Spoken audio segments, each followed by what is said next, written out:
Hey everybody, today we're going to be taking a look at update 0.3.0, the Leviathan update. Okay, so the first thing we're going to take a look at are a few of the new maps. So the first one is called Fracture.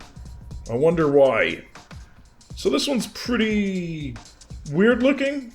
This one's got 2 spawn points, 2 destinations, a little bit of routing opportunities in the middle here.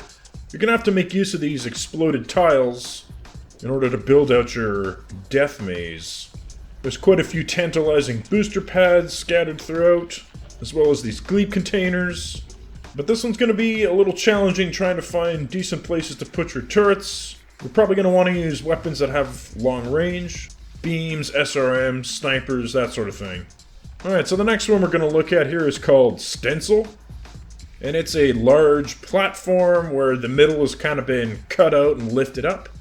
This one might look pretty straightforward, but it's pretty difficult. So we got 4 different spawn points going to 2 different drillers. And yes, fusers will be part of this map, so trying to pinch them all into the same line might not be the best strategy here. But you do have a lot of buildable space, so I'm curious to see what people do here. But yeah, you can see this upper platform here has a lot of creep pathways that are passing each other, going the opposite way. So this one will require you to think a little bit. Okay, so the next one we're going to look at is Wired. And while this might look pretty straightforward, this is probably the hardest map in the game now.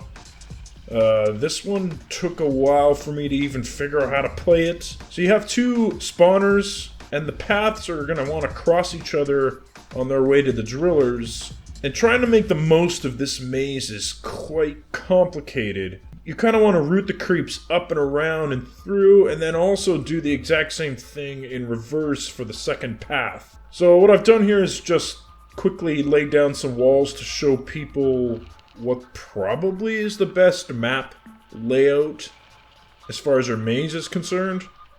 Again, this one took me a little while just to even wrap my head around it, even though I built it. So if people want to look at this and cheat a little bit, again, this map is pretty mind-busting. So I figured I'd show people a nice path on this one, because it's pretty nuts. Okay, so the next map we're going to look at is Tower, and I actually had a lot of fun with this one. I think it's probably the best map in the game now. You start off having to deal with porters that are able to get to the top of your tower real fast, but they're not the big problem. The big problem is that Leviathans show up, which is the new creep that we're going to take a look at in a bit. And what I like to do is build a little bit of a kill box for them up here, because the Leviathans can't see your turrets when they're walking along the ceiling like this, so as soon as they turn the corner, you kind of have a whole bunch of turrets ready to just trash them as fast as possible. But Leviathans aren't the only problem you're going to have to deal with. At some point, roamers will show up and they're going to pollute the entire tower. So you're going to have to build some other turrets around. So things like beams and SRMs are good at dealing with roamers that just wander the map. Because if you don't deal with them, you're going to deal with overpopulation and mutation issues. And if that happens, on top of dealing with these Leviathans, you're probably looking at some trouble. Well, let's take a look at some of the new weapons we got. So the first thing we got here is a laser gate. So any creep that passes through it is going to take electrical damage. So electrical damage is randomized between 1 and the listed value, so not every creep will take that maximum damage. But every creep that passes through the laser gate will increase its damage output slightly and temporarily. So the more creeps that pass through the laser gate, the better the laser gate does. But the laser gate will also overload and explode if too many creeps are passing through it at a time. You want to balance pushing a lot of creeps through it to get the damage scale up, but not so many that it causes an overload. Now, of course, if you do lose your gates to an overload, they'll come back the next wave, or you can repair them. But yeah, you don't want to rely exclusively on 1 or 2 laser gates and back them up with some other turrets. These are really good at dealing with fast creeps or numerous creeps that are kind of at the end of the line that have otherwise sneaked past your kill boxes. So there's no limit to the number of creeps that can pass through them or how fast they can move. One thing to keep in mind though is the laser gate will not do anything to porters. Porters will just teleport right past them, so you'll need to use a different tool for them. Okay, so the next thing we're going to look at here is the Chrono Ray. So what this does is it sends creeps back through time.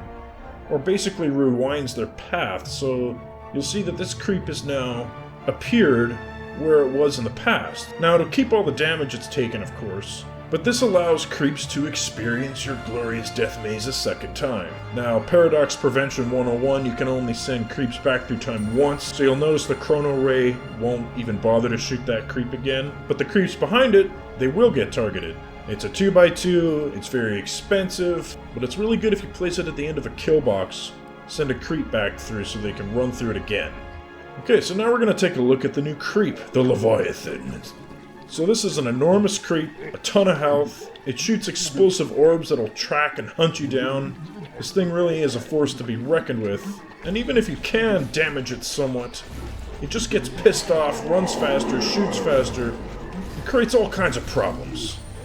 Even if you can kill it, it explodes into these little stingers, creating even more of a problem. So yeah, these things are bad news when you see them. But don't worry, they only show up once per wave on every even-numbered wave, so you won't see tons of them spawning. But when you do see one spawn, you better have a plan to deal with it. Okay, so that's all I got for today. There is a little tiny trailer for this stuff that's a little bit more exciting than me blabbing on about it.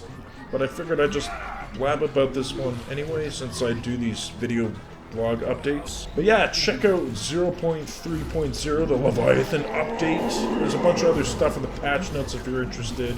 And I hope you enjoy all the new content. See you next time, everybody.